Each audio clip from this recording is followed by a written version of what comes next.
Hi, everyone. Thank you for tuning in to today's webinar. I'm David Adler, the chairman and founder of BizBash, and I'm thrilled to introduce today's presenters, Arjun Chakravarti, I know I was going to get that wrong, and Dan Hilbert of GES.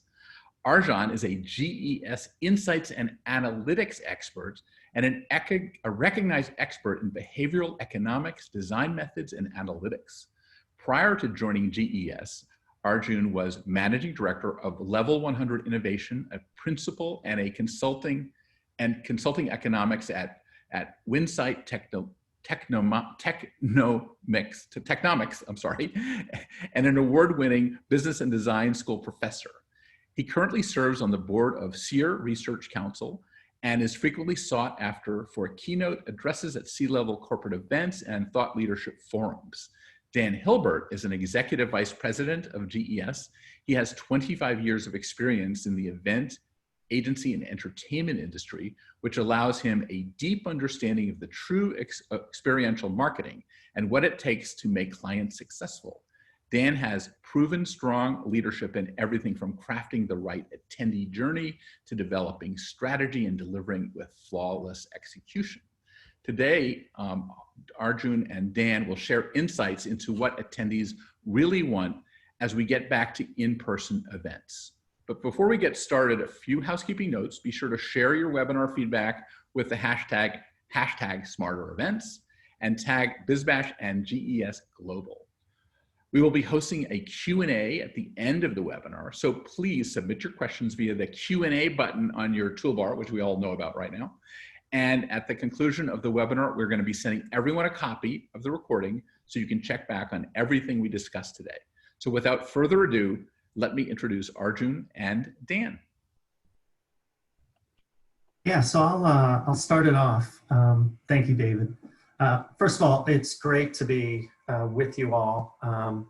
It is awesome to see how many people are participating today, and looking forward to sharing some insights, and not only insights, but we're going to take some license today to suggest some recommendations, what we're learning in the marketplace in terms of experience design as it's being impacted by this imperfect world. We're kind of complementary, Arjun and I. Arjun is an expert in terms of looking at the data and coming up with the insights. My role today is really through the lens of a general manager. The majority of you, if not all of you online right now, probably manage a P&L, are directly responsible for it, are intensely accountable to it. And so outside of the insights you're going to see today, we're going to inject here and there on our side how actions can actually be developed to drive your business forward. That's the first thing. So how do you get commercial benefit in this imperfect world, and at the end of the day, get to a point where you can start seeing success again? The second piece is as it pertains to the tool that this insight is going to garner all of us. The data that you're seeing and the insights you'll see today are arguably a point in time, right? It is a point in time that attitudes, perceptions have been taken. Without these insights, as business owners, we won't be able to actually track change, right? Can't track change from nothing. This becomes the something that allows us to see how these attitudes may be showing progress or not showing progress. And then ultimately, that type of information will hopefully allow us to make changes and adjustments as we all get back to life. So very, very important in terms of the information, but secondly, very, very important to at least broadly speak about some of the actions and ideas we could put forth today and moving forward. So thank you again. Arjun, I'll pass it over to you. Hey, thanks, Dan. I appreciate that intro. And yeah, just to follow up with Dan here, I mean, we're really trying to get to a point where we can generate insights for you that are creating actionable opportunities for your organization in this very uncertain time. And so to give you a sense of how we're going to do that, the first thing we're going to do is to talk through how respondents to our survey really varied in their concern for COVID and their need for mitigation at live events. And then what we'll do is we'll examine how these risk segments overlay against what attendees actually value from shows, right? So you've got to get those two parts of the problem solved, right? What is it that I'm trying to accomplish, and can I do it in a way that meets with what I'm trying to achieve from a risk and safety perspective?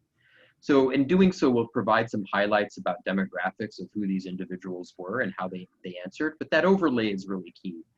And in doing that, we'll also identify some barriers to attend that individuals may have to attending, as well as to give you a preliminary sense of where they are and aren't seeing value from digital experiences. And so with that, we'll then close by giving you a view of how to use these insights to think about how a fully integrated event experience for your attendees might play out, while also outlining a few steps around what you can do to generate tailored insights for your own event. So with that, we'll get to talking about it a bit. So how did we, start to think about this? Well, as I mentioned earlier, to do this, we really have to get a sense of who our attendees are when we're starting out. And what do they value from an event by way of buying, networking, and learning, for example?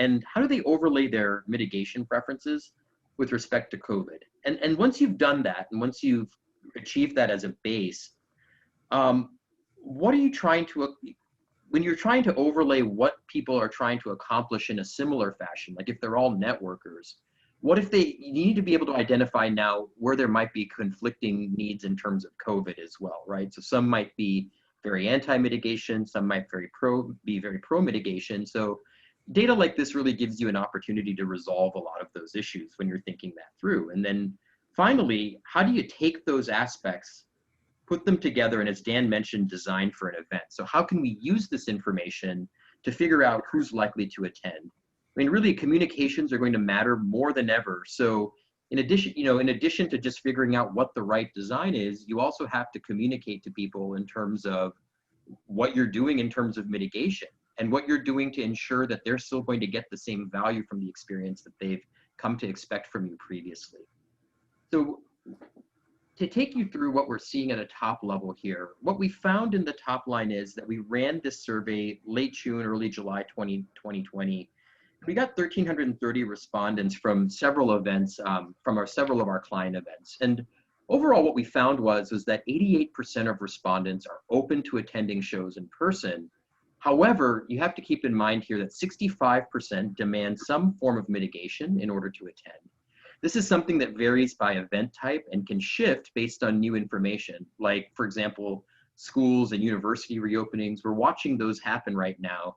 And as Dan's really pointed out here, this is giving us that starting point in time and that basis for understanding how changes might shift, right? Second, we're seeing some concerns about flying to an event, but overall there's a willingness to drive as well. So what that's implying is that for some of you, it might be possible to think about considering regionalized digital strategies or supportive opportunities. And keeping in mind, are your constituents really trying to reach out and network to those from on a national basis, or will a regional model work? So it implies a lot of different elements to think about there, but we're seeing that's something that's currently emerging in the data. And finally, we're seeing that virtual is working for education and seminars, and there's some potential in virtual halls in like a trade show setting. But virtual networking remains a challenge. And so high level, that's really what we're seeing. And so, but with that in mind, we want to dig a little bit deeper and start looking at how people varied by their COVID concerns and by their mitigation levels. All right, so in doing that, we basically started out by developing a survey in a way where we could categorize or try to understand how individuals were changing based on, or could be categorized based on, number one, their concern for COVID overall. And so we did that just by evaluating what are you doing in your everyday life? Are you sending your kids to school? Are you taking public transport? Are you going to church or concerts, etc.? Are you shopping at malls? Are you dining? Are you willing to dine indoors? So we're getting that as a general index of people's concern over COVID. And then we also found that we're trying to assess people's confidence in mitigation as well. So, are you open to, does taking your temperature actually increase the likelihood of you going to an event or not? Does it possibly it decreases it, right? In some cases. What about, mandatory face coverings, or maybe having to install a mobile app, or engaging in touch-free practices? So there's questions here with respect to confidence in mitigation that relate to confidence that people have that in mitigation, and their willingness to show up as a function of that. And then finally, there's a willingness to, we assess people's willingness to accommodate structural shifts to the show. So for example, are you willing to visit exhibitors only by appointment in a trade show setting, right? But you could also think about that in terms of meeting constituents in general, right? Spacing and crowd management, thinking about limited duration of meeting times, staggered and streamlined attendance and consent, or, and also there's legal and consent issues as well that we have to think about. So you get these three basic dimensions, and then what happens is we categorize people on those three different dimensions, and then we actually get 5 different types of people that show up as it relates to their concern for COVID and their openness to mitigation. So starting from the bottom left, what we're seeing here is that 12% of our respondents are a persona that we like to call NOPE. The NOPE folks are basically individuals who have high concerns about COVID, and their confidence in mitigation to assuage their fears are pretty low. So overall, we like to call those folks the NOPE. They're very much in a restricted behavior as it relates to this the pandemic. And when you go directly across from the bottom left to the bottom right, you see the polar opposites of the NOPE people, and we call them the what virus people. The what virus is they comprise 23% of the overall sample. And really, what's interesting with them is that they don't really have a strong opinion about mitigation. They're not big fans of wearing masks, but they'll probably tolerate it to some degree. But the real issue here is that they have very low concerns over COVID. Moving up though, to the upper right, you see a group of individuals who have high beliefs in mitigation, and they have moderate COVID concerns, and we call them the we can do this crowd. And we can do this, again, it's about 17% of our overall sample. So you can see the sample is pretty reasonably evenly split. But this is one of the smaller groups. Again, very high confidence in mitigation and structural changes to get to a show, and moderate COVID concerns. And if you move over to the left, you'll see a group here called that we're calling Convince Me's. They're about a quarter of the sample, 24%. And these individuals are very similar to We Can Do This in their preferences, but the key difference here is that they have much higher COVID concerns than the We Can Do This group, and they are also really just moderate in their beliefs about mitigation working for them. And then finally, you have this group called Open Hall.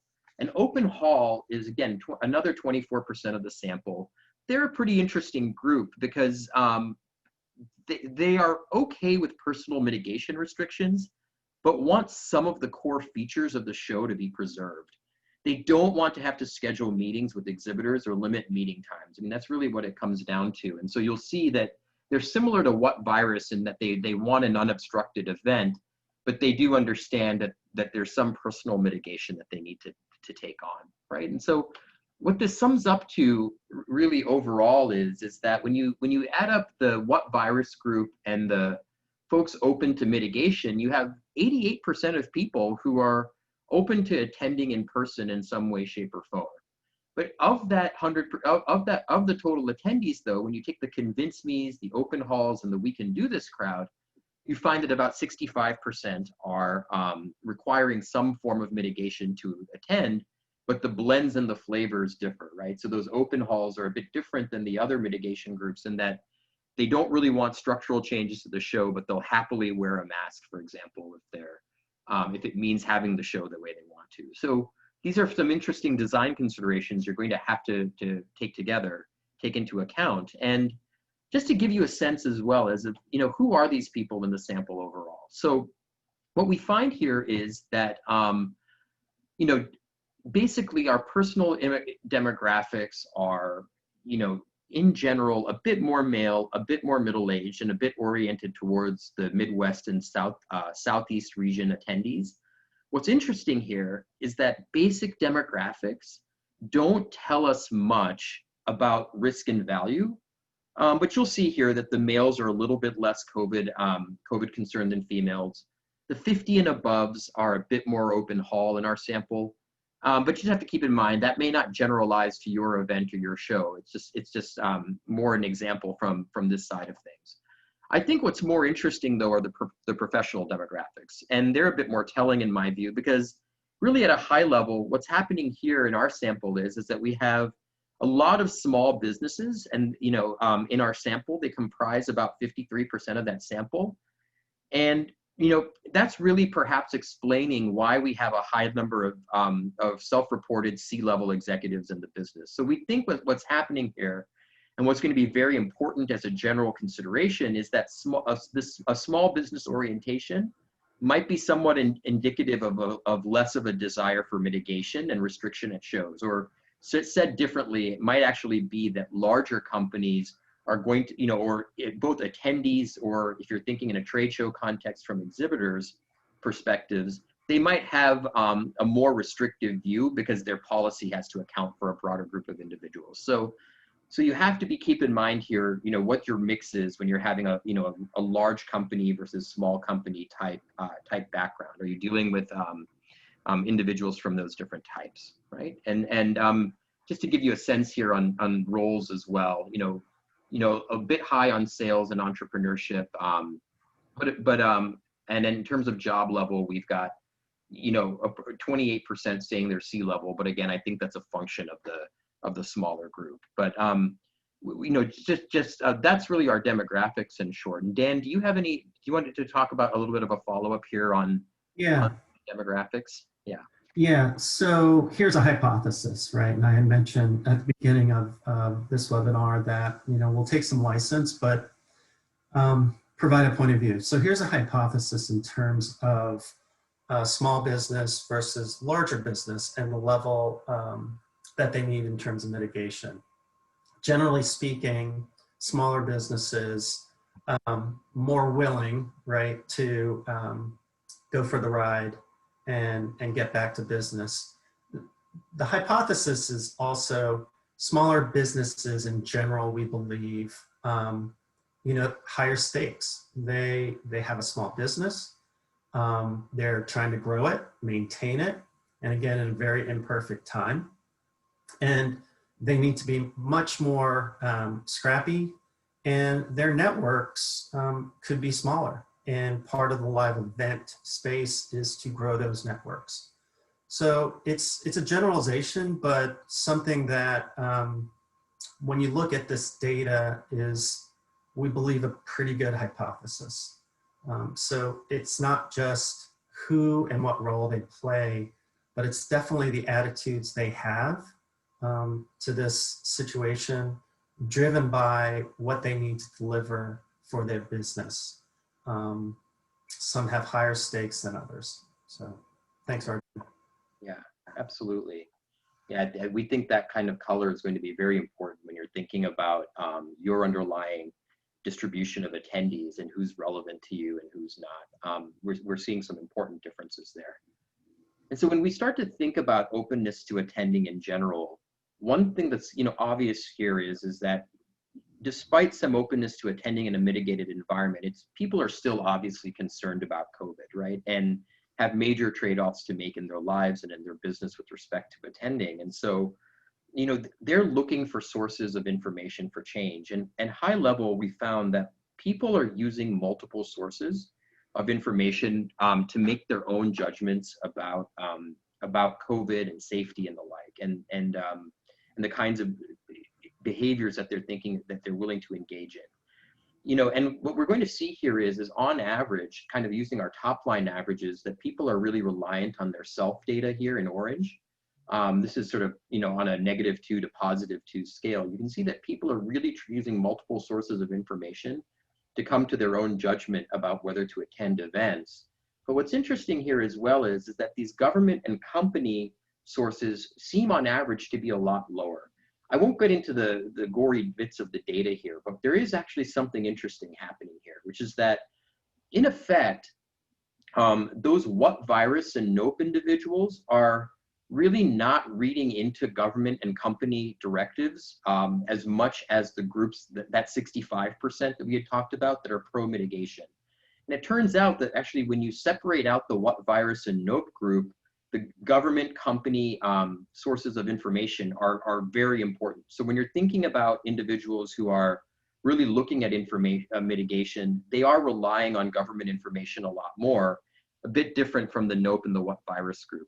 Interestingly, what we think is happening with the nope group, based on some even deeper analyses, is that a lot of them are feeling that if you talk to me too much about mitigation, I just don't believe you and you lose credibility, right? So that's something you're going to have to keep in mind as well when you're doing communications. This is a very delicate marketing communications approach you'll need to consider, and understanding the different sources of information that people find credible, we think is going to be incredibly important.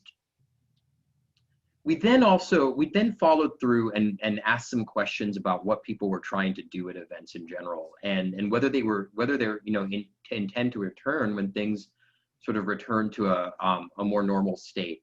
And fortunately, what we found here is that of our respondents, 4.45 out of 5 average rating on their intent to return. So people miss coming to these events, they miss coming to shows, and intend to return when things return to normal. The question then becomes what are potential barriers? And so when we asked about getting on an airplane, for example, we found a pretty interesting answer here, which is that most people we're finding are still, most respondents you'll see here in blue, are still fairly resistant to getting on an airplane. Of course, the one exception there is that what virus group, but as the level of COVID concern increases, of course, the airline concern increases as well, but the overall average level is one of concern. And you're going to see that these mitigation groups that you're looking at are going to be very, very mindful of information regarding things like defogging on airplanes, no middle seats. These are the kinds of things that you're going to have to keep an eye on and to see if individuals are being responsive to those kinds of shifts. But on the other side of that, what we're finding is that if they can drive, if they can go to an event within driving distance, they increasingly are open to it. So this green line is actually showing that the average person is more concerned with, is less concerned with driving to an event overall and on average, and that they're willing to do that. So this is a pretty interesting thing to consider, and I think Dan has some comments here on what that might mean for some strategies for events. Thank you, Arjun. So we'll talk a little bit later about virtual, but here is, there is still an opportunity. It's clear that folks want to get in a car, they want to interact, but there is going to be some limit in terms of how far still. So the idea of regionalizing programs, using those programs as both live and hybrid is an opportunity. Going to create new capabilities needed from agencies, those that can do mobile tours and at the same time link online experiences. Yeah, that's right. And one thing I'll add here, just as a side note, we didn't put that into this presentation, but we did ask questions about anticipation about budget and health restrictions by your company in terms of willingness to travel. And what we actually found there is that people simply don't know right now. And what they're doing, interestingly enough, is projecting their personal feelings about COVID to what they think is going to happen in the future. So an important point there, it's not worth getting into the data about, but just keeping in mind is that be careful about how you're asking people how to project out into the future, because they really can't, and what they're doing psychologically is just imprinting how they feel now onto the situation. And so if I were to show you that, what you would see is that basically the more worried people are about COVID, the more they anticipate restrictions happening. So it's not particularly predictive at this time, but something to keep in mind when you're thinking about probing your own constituents. When you think about how do respondents, in addition to, so that really summarizes what we're seeing in terms of the different behavioral segments that we're looking at from a risk and mitigation standpoint. But again, this is really coming down to how do I make decisions for my business, and are people willing to make trade-offs relative to the kinds of value that they're getting from shows, right? And so therefore, it's really important to understand how our respondents were varying by their sources of value at shows as well. And what we found here was that we identified different types of event goers by what they're trying to accomplish by asking them a series of questions that you could find across the top of a column. So we asked them the questions of, what activities are a source of value to you at an event? And so we asked them about networking with peers, sharing work, going to seminars, continuing education, going to an exhibit hall, deal making, and tourism. And we identified 6 different groups that emerged out of those questions. So we found that 15% of our respondents are what we call buyers. They're just folks who are really focused on exhibit hall and deal making. And then we found another group, and you can see that all these groups are about evenly balanced in their total contribution to the sample here. But we found another group here called enthusiasts, and enthusiasts just basically like it all. So you can see here they're in dark blue, they like everything. They're even a bit above average on exhibit hall, and they're really oftentimes the biggest backers of events. When we look at deeper analysis of the data, they might be the people on your board, right? They might be the people on your steering committees. And so these are your real enthusiast types. And then below that, you've got a group that we're calling networkers, not surprisingly, because they are primarily interested in networking with peers, but they also like to share work and engage in thought leadership as well, and attend seminars.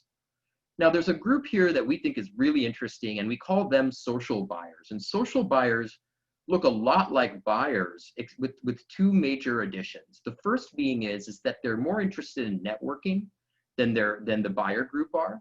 That's hence social buying. And they're also more interested in tourism as well, which might be an important consideration when you're thinking about event design as well, and cordoning off people into different experiences. So social buyers are different than buyers in that regard. We have this group called hall browsers, and really they tend to like exhibit hall the most, but they're even just average on that. A lot of times you'll find in survey work and analytics type work is that you have a group that's always a bit of a complainer type as well. So they're people who like exhibit hall, but they're also kind of your complainers as well. So they tend to be low on everything, but they're really pro exhibit hall. And then finally, you've got this education group, which not surprisingly is very interested in seminars and continuing ed. Funny enough, not interested in sharing work as much, possibly because they might be a bit more junior than the networkers and the enthusiasts. But they are somewhat interested in networking and with peers as well. So you end up getting these 6 types, and what's you're probably anticipating is that we're able to overlay these various types of individuals, both by what they're trying to do at shows and how their COVID risk shifts. And this is a really important thing to think about, right? Because what you're going to see here is that you're going to be able to look at what people are doing in effect, and whether there's an overall conflict or consensus on how they feel about COVID, right? So if you take the education group, for instance, right, what that's saying is look, on average, you're finding that the what virus group is 22.8% of the sample.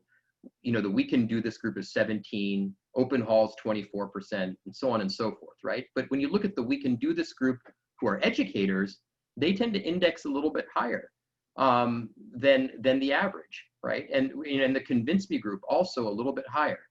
And then when you look at the networkers as well, they also tend to index higher on convince me. So you're already starting to see that for those individuals who are interested in education and networking, there's already a general consensus towards a mitigation-based approach, right? You can already start to see that in the data. Whereas, you'll see when you go up to the commercial side of things, right? People who are buyers, social buyers, and hall only, you got a bit of conflict here potentially, right? Because you've got buyers who are more likely to be nope than average, right? Whereas you've got social buyers who are diametrically opposed. They're totally different. They're the what virus group. They're much, much more likely to be the what virus group. And the hall only group is a weird combination of nope and open hall, right? So they want an unfettered experience. And so you've got some design conflict there that you would have to think about on the commercial side. And really that just speaks to the importance of why you're going to need to increasingly apply sort of an analytics driven approach to your event experience design, because you're going to need, these people are going to come into play with one another, and you're going to need to make sure that you're accommodating them in ways that are not leading to conflict. All right. And so, you know, with that in mind, you're obviously going to need to bring the full gamut of experiences to the table. And with respect to that, particularly right now, because a lot of individual organizations are ramping up their virtual programming, we asked our respondents to think about whether they plan to attend or have attended various forms of virtual programming. And you know, this can be a hard slide to read, but I really just want to keep it simple here, right? I mean, the point basically is that we asked individuals whether they were going to virtual events for seminars and education or roundtable discussions, going to a virtual exhibit hall, keynote discussions, or virtual networking. And what we found was, bottom line here, brass tacks, is that seminars and education sessions are things that people are expecting to be good, and then they find are good, generally speaking, when they experience them. The education group going for education was a little bit less satisfied with what they actually experienced. That's the negative 0.27 on the bottom left there. But overall, that comes off a very high rating. So they walked away pretty satisfied. Whereas when you go all the way to the right, a real important takeaway here that I want, you know, I'll have Dan sort of elaborate on a bit here is that when you look at networkers looking at involved in virtual networking, they had pretty low expectations there in red. It's 1.56 out of 3 on a scale here, so not very high. And when they actually experienced the virtual networking, it was lower, you know, 0.15 point rating than what they anticipated. So what it's saying here is that virtual networking is both low, people have low expectations for it, and those low expectations aren't being met. I'll have Dan sort of expand upon that a bit. Yeah. Hey, I'm seeing some questions coming in. One question I'm just going to throw back to you, Arjun. Yeah, sure. That's come up is the difference between a buyer and a social buyer. Mm-hmm. Yes. The difference between, let me just reiterate that here. I think it's an important thing because the difference between a social buyer and a buyer is that a buyer basically emphasizes the exhibit hall and deal making. So you can see that on the top there in blue, right? That's the 4.30 and the 4.09. And social buyers differ from buyers because they're similar in that they like the exhibit hall and deal making. You can see them in the middle there. It's 4.66 and 4.09. But they differ from social buyers in that they also are there for tourism as well as networking with peers, whereas buyers are not. Does that make sense? Yeah. Thanks, Arjun. Yeah, no problem. No problem. So let's just take a few minutes to talk about virtual, because I'm also seeing a lot of questions in terms of its relevance and moving forward, and all great questions and the ones we should be asking. The first place I want to start is what is happening today. All right. People are unsatisfied with virtual. Majority of the reason is that it's really a capability we've been executing while flying the plane. Okay, it's a capability or a muscle we just haven't done a lot in the past. So I don't think it's anybody's fault, except that it's it's an advent of a new way to do an experience. It's a new way to do an experience that we're not all used to, especially as the hero component of an event. And then last but not least, we're testing technology against something that and content that's pretty robust. I mean, not only professionally, but we're seeing the stress on our infrastructure and the technology happening in our personal lives. through our own internal meetings that we do screen to screen from, if you have kids, watching them go through the challenges of using technology to be educated. So I think, we think our point of view is that a lot of the dissatisfaction is because we haven't exercised the muscle. And when we've had to actually do this, we've had to do it quickly.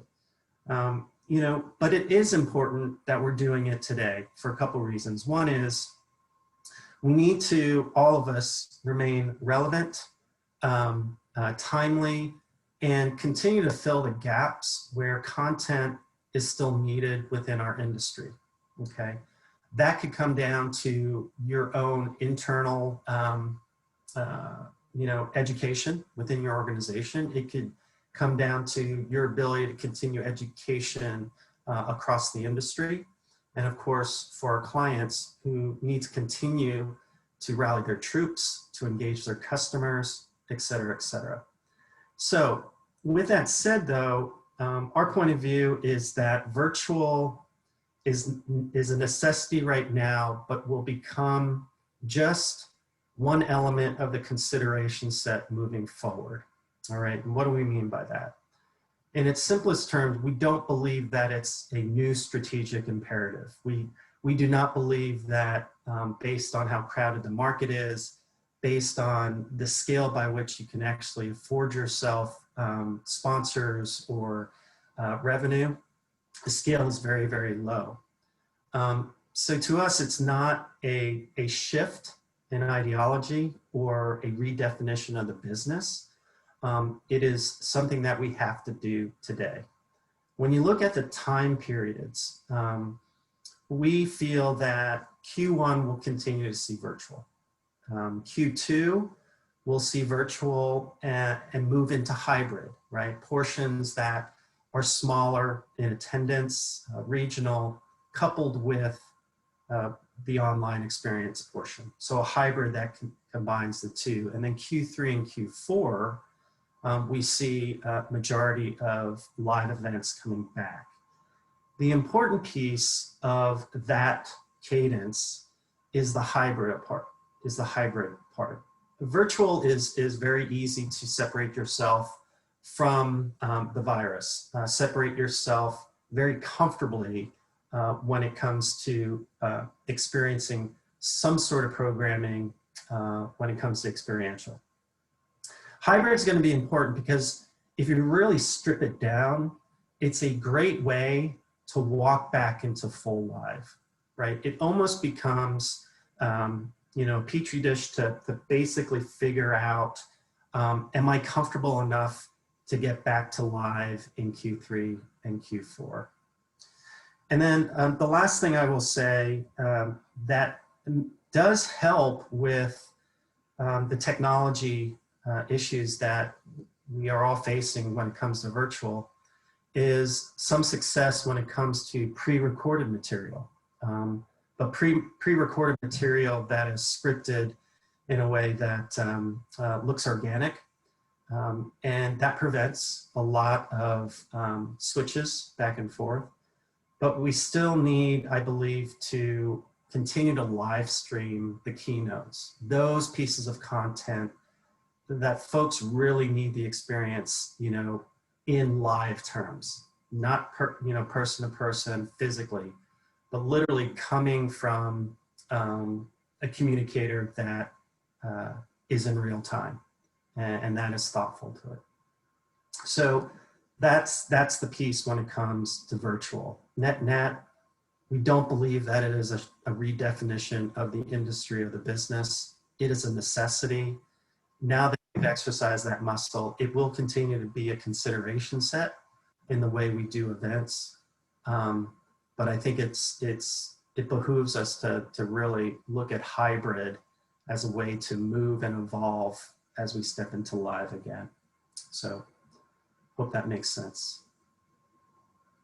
Yeah, that's absolutely, I think that's absolutely right. I think thinking about hybrid and understanding the right cadence and mix of live and recorded, these are all things we're learning about on the fly, but it's absolutely essential that we that we experiment, we get this mix correct. And Dan, I think you've also mentioned in the past that there's considerations as well for what these things might be doing well. So for example, you might be able to get some top of the funnel networking, done in these types of settings, and it'll be a question of how we learn and design toward deeper level interactions. And so, yeah, actually, I'm glad you brought that up, Arjun. And just 30 seconds more. This is direct feedback from clients who have remained, committed to providing content in, again, I like to say, an imperfect time.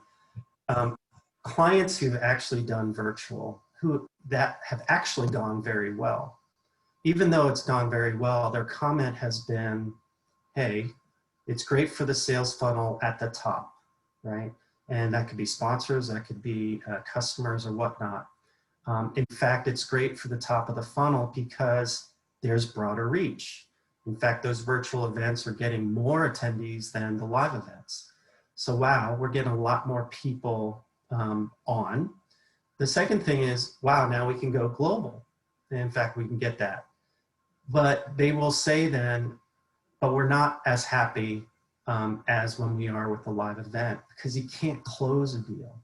You can't close a deal. And so live is always going to be critical to do that.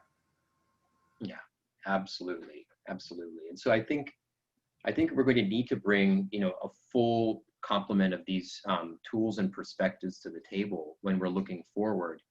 I mean, really, and what I want to end with here quickly is just understanding how you can take all of what we've discussed here from a COVID risk perspective, as well as from a value, what people are valuing, and you're doing that overlay to really understand how you can design for these different groups. And I want to just leave you with a few basic points, right? Some key takeaways here is that if you're not going to be able to, you're going to have to understand that over time, we're learning this as well, obviously, is that individuals vary dramatically in what COVID concerns mean to them and what mitigation means to them. And so as a consequence, we're going to, you're going to have to take that, overlay that against what they value, whether they're networkers or whether they're seeking education or whether they're seeking, a commercial, an immediate commercial outcome, and understand again how these things overlay. And the best way to achieve that, you don't need a fancy CRM system to start. You don't need deep data. Of course, it helps if you have it,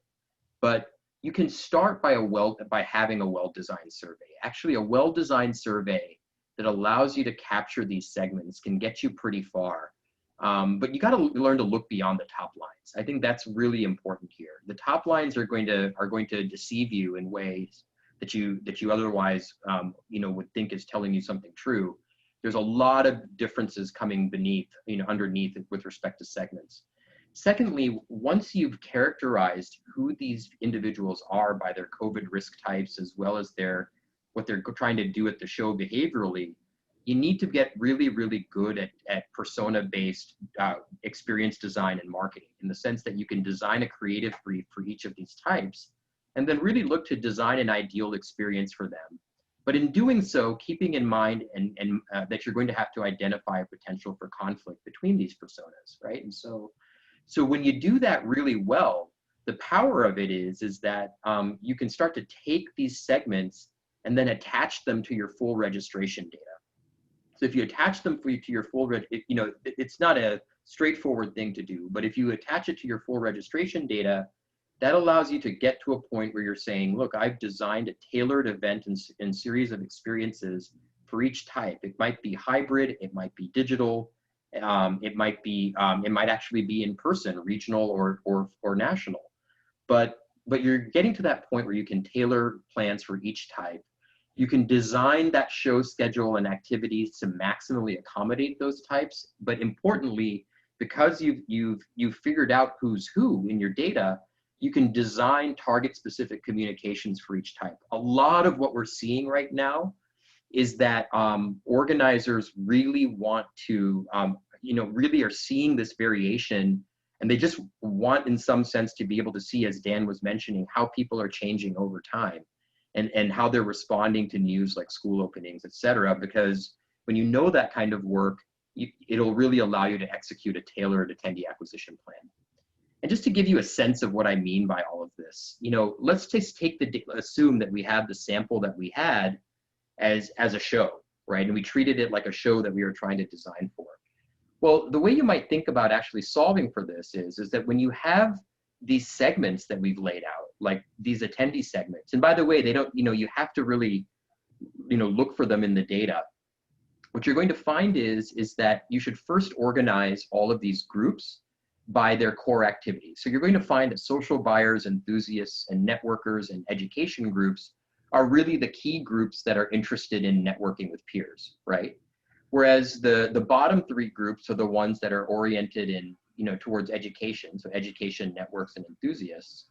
Whereas on the top, you'll find that those that are really concerned about commercial groups outcomes are the hall browsers, buyers, social buyers, and enthusiasts, right? So you've already got a sense of what these different types of people are focused on, but also how they overlap and what they're trying to accomplish at an event.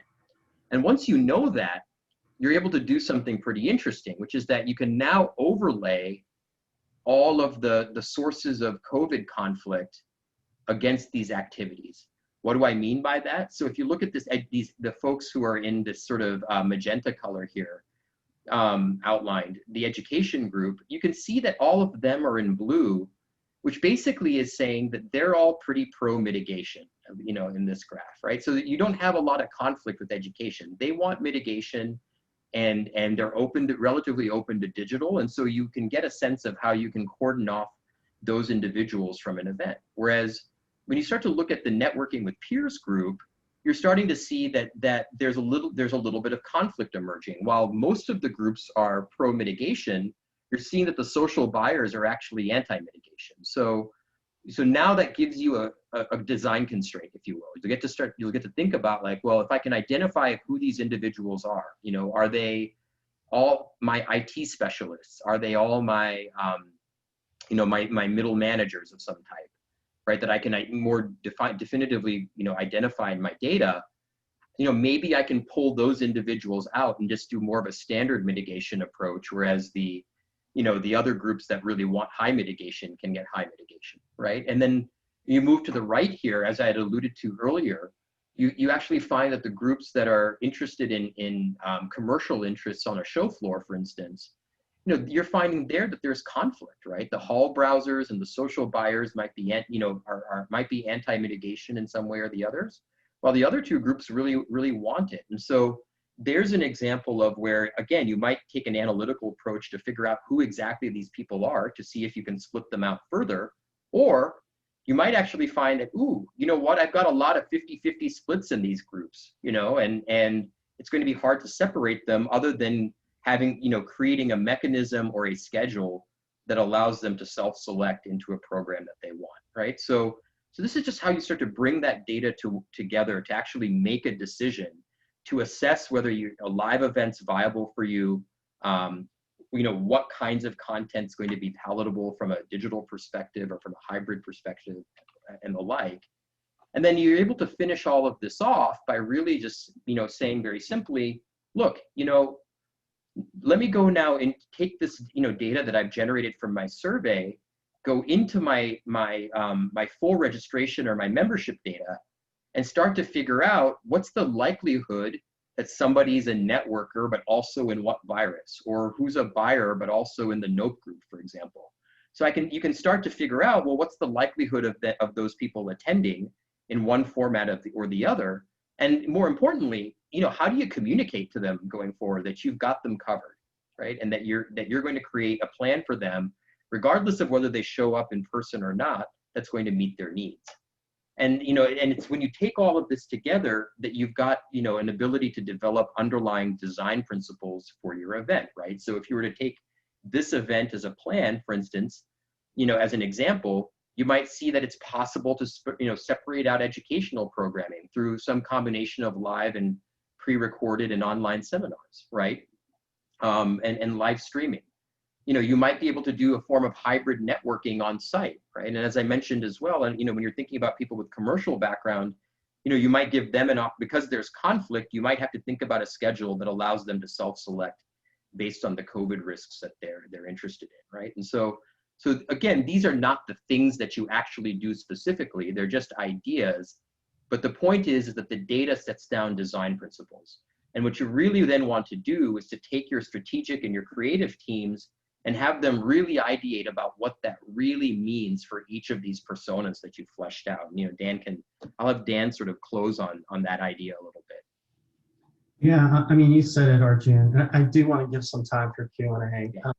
What I'll say is the two areas, live events. When live events come back, this is what we would suggest. Based on the data, plan those events, at least initially in the beginning, as we get back to work, based on the persona who is the most anxious. If you're going to build a room, I would err on the side of mitigation that is as conservative as possible and satisfies those that are the personas that are most anxious, especially in those designs and areas that everybody has to be together. Number two, for live, make sure that your constituent, sponsor, client, etc., has one person, a contact that they know to go to if there's any questions or challenges or opportunities when it comes to safety on site. On virtual education, those things that Arjun talked about can stay virtual, but I would suggest that we move on from any thoughts that virtual is a redefinition of our industry and help each other to move into at least hybrid approaches that we feel comfortable as a bridge to life.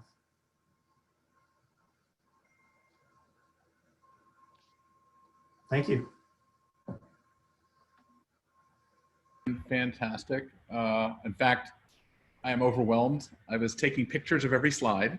I was trying to figure out my whole plan in my head for everything I'm doing. This was absolutely brilliant, and I'm sure everyone will agree with that. I have a couple of personal questions, and we can go on for hours on this. In the beginning, you talked about the fear of flying and that people want to drive. So, you know, I'm living here in the Northeast. Is it the same feeling about trains and buses and subways, or is it just flying? That is a fabulous question. In fact, we have broken out the data a little bit further in that regard. I didn't get into it so much in the talk here, but you really nailed it. I mean, I think what you're seeing that the general principle here is enclosed public spaces can be a little bit worrisome, right? So trains are still going to be a bit of a worry. Public transport will still be a worry as well. So I think that's a good general lesson to say that planes and trains and airports, anywhere where I've got to be enclosed with somebody in a very close confines, that's going to be a real concern. And I think the main thing that I always like to say to people is that there is a lot of behavioral framing here as well. Is that can you demonstrate to people that your event is as safe to go to as going to a Costco, and do you believe that in your heart as well, right? I mean, I think have you done the work? And I think that's a really great question, David. So the other conflict that brings to mind, sorry, my door's open. It's very human here. The mitigation between the different types of people that think different things. Like if you have the what's this virus versus the mitigation people in the same room, and you see people who don't want to wear a mask, how do you deal with the emotional piece of it and not the scientific or research piece? Yeah. I mean, I think that's going to be, that's a potential source of taxing. People could be taxed in that regard, right? So the way you get around that, again, I think is number one, an analytics-based approach, right? So you might find a lot of times, like in this particular data, for example, we found that certain class of what virus who were interested in that particular class of what virus who are interested in networking, for example, very deeply, they happen to be of a similar type and background. Like they all happen to be specialists in IT. I'm just made that label up relative to what they really were. But as a result, you can tell immediately from the data, like, oh, great, my specialized IT event can be done a little bit differently, maybe as an offsite, and that doesn't need to be as part of a networking event. Of course, if those people want to do the same type of networking as everybody else, there's conflict, right? And on the other side of it, there's what my team and I like to call sort of self-selection, right? So whenever you can't sort of cordon people off by design, you have to, and you can't observe who they are directly, but you know that there's this distribution that's unfavorable, you have to give them options to self-select, right? So if you, and that's really, just as sort of a strategic principle, a lot of times what businesses do you want to opt into this plan, or do you want to opt into this other plan, right? And that's what gets you that kind of separation. Do you think that the organizers fall into those same categories as well? Because there's a premise in the organizing body that the birds of a feather will flock together in many cases. So does it start automatically with the DNA of the organization? Yeah, I mean, I think it might, right? I mean, you're going to find that, like, obviously quality control professionals and people who are, or maybe in medical settings, for example, are going to look very, very different than that's groups that are oriented around independent spirit, small business types as well. But an interesting point about organizers that you make, it's not actually in this study, but it's in some other research that we've done, which is that we actually tend to find that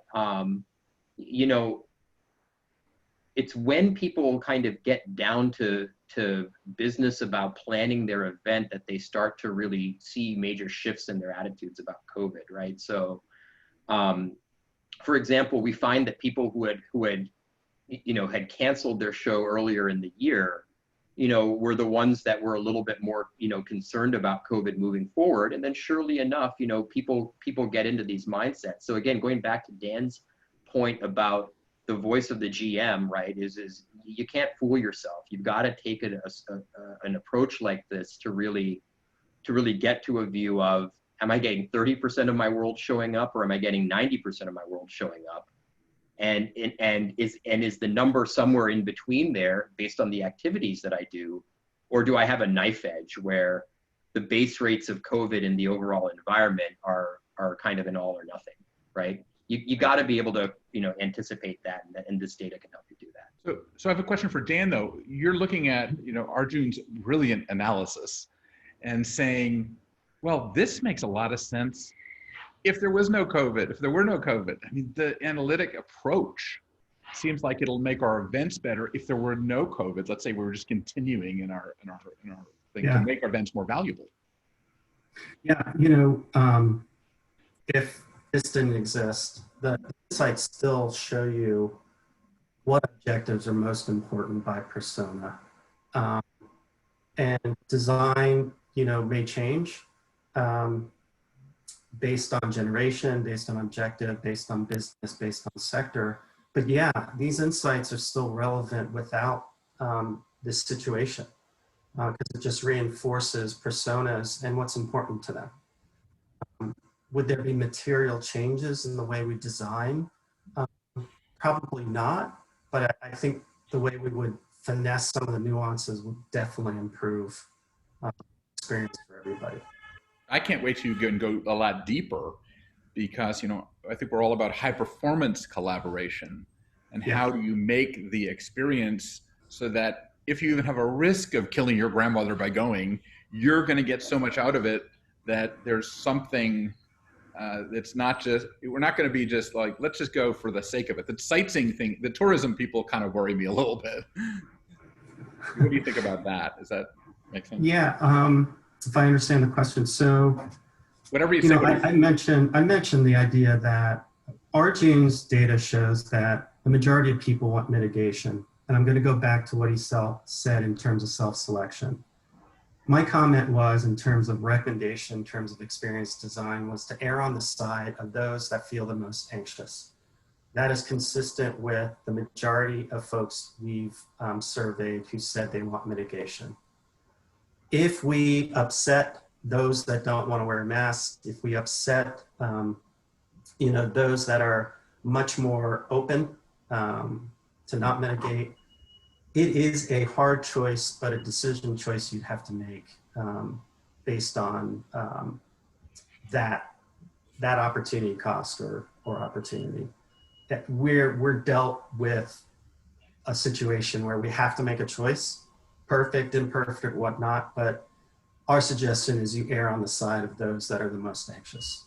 And it's proving that the majority still, I mean, based on your data, Yes. are still there. Is there a point? Have you figured out any point in terms of where the people, the why nots, convert once it sort of impacts their local area? That a why not could be, why virus could become a convert over to the safety concerns? Yeah, I mean, there's I do think that I have an approach to studying that, but you have to be able to, capture people as they're getting those shocks, if you will, right? So it really comes down to the best way to study it outside of sort of an experimental setting and really just getting into people's heads, right, is kind of what goes back to what Dan was talking about. You want to look at how these people are engaging kind of over time and what kind of shocks did they face, right? So, I always like to, look at where people are in my data from a regional perspective. And I take data on what is the base rate of COVID in their space, and is it increasing or is it decreasing? Like Arizona is a very interesting place, right? Because it's a place where you saw rapid increases, but then once they reinstituted the bar closures and the masks, it dropped immediately. And that rate of change, that impacts psychology in one sense, right? And I think the school closures are also going to be, big ones, right? You have Notre Dame, North Carolina, Alabama, like schools all over the country, universities reopening, school districts, and I think those are top of mind for people as well. And so what I tend to do is when I have large amounts of data is just to account for all those macro shifts and seeing if they're moving the needle in people's aggregate attitudes. But to Dan's point, you got to get them over time. Do you think all of the mitigation efforts, I mean, it's all about confidence in attending and being safe. Do you think that testing will be the game changer based on the research that you've seen? I'm asking you to little crystal ball a little bit, but you have the research that you can maybe interpret what the impact of a test situation that's well done is. Meaning you actually think that if people have high confidence in the efficacy of a test, that now there might be even though COVID is still there, yes, because they feel that they're in a well-contained environment. I think where you'll see that for sure is the NOPEs will come back, right? Because what we're seeing with the NOPEs right now is the minute you talk to them about temperature checks and stuff, they're just saying, I don't think that stuff works, guys. Stop talking to me about mitigation. This is a big deal, right? And so for the NOPEs, you'll definitely get that shift. And certainly you'll get a number of people who are willing to say, like, look, if this is a responsible organizer, working in a responsible venue, clearly we're going to be okay. But then you still have the concern about what they're doing outside of the context of the event while they're there. Okay, so let me wrap up with one last question. You're an event organizer, you're listening to this podcast, you hear all this brilliant data and brilliant things. What is the minimal thing that you can do to get a handle on it without, these people are, event people can't afford to do anything extra now in many cases because of the cash flow situations. How do they, like, what do they do if they're an entrepreneur? What do you put yourselves in the position of a? I'd love Dan to answer that actually as sort of the voice of our general manager. Yeah, so this is where I would start, and I'm going to use a specific question that we've been given in terms of the DMC industry, meeting planning industry. As an entrepreneur, you all are very good at seeing the opportunity. Here's what I would suggest in terms of an opportunity. If events are difficult, which they are now, beyond what happens before and after the event. Okay, and what I mean by that, if you're a meeting planner, right, your role, generally speaking, is really the environment and the look, tone, and feel, and the experience. So think about how you can do that pre-event. all right, we found that desk drops are working.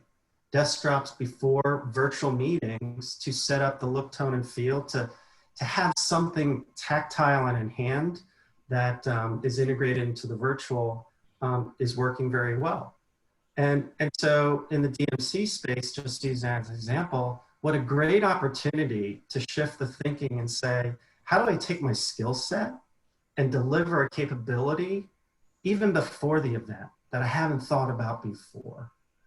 So while the industry is just reeling, again, I go back to just the opportunity to look at all the components of the sequence of an event. And there are opportunities pre and post. Does that help? Good. That's great.